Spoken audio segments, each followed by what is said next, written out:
Hey guys, in this video we're going to go over how to remove your T-Mobile startup screen, right? If you want to remove the screen when you start up your device, really easy and simple, guys. So first things first, what you need to basically do is you want to check your device's carrier lock, right?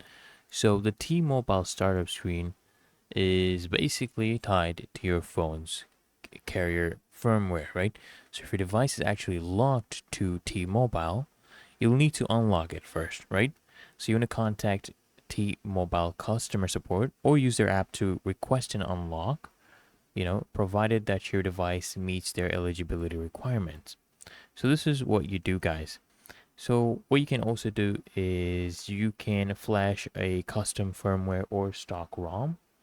So if your phone is actually unlocked, you just download the manufacturer's stock firmware from a trusted source.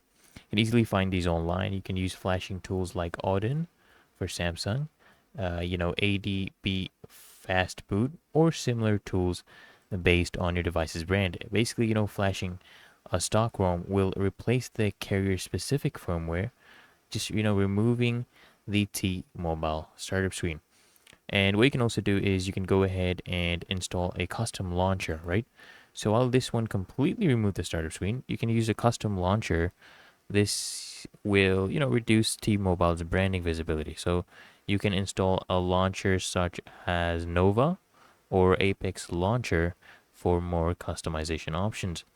And this is optional. What you can do is if the factory, reset still persists, what you can do is, after unlocking or flashing, just perform a factory reset to clear any residual carrier settings. And make sure to back up your data, guys, before you go ahead and reset your device. Really easy and simple, guys. And what you can do is you can also note that, rooting your device is another option. But what this will do, this will void the warranty on your device and it can risk device instability. So if you're going to root your device, guys, proceed with caution.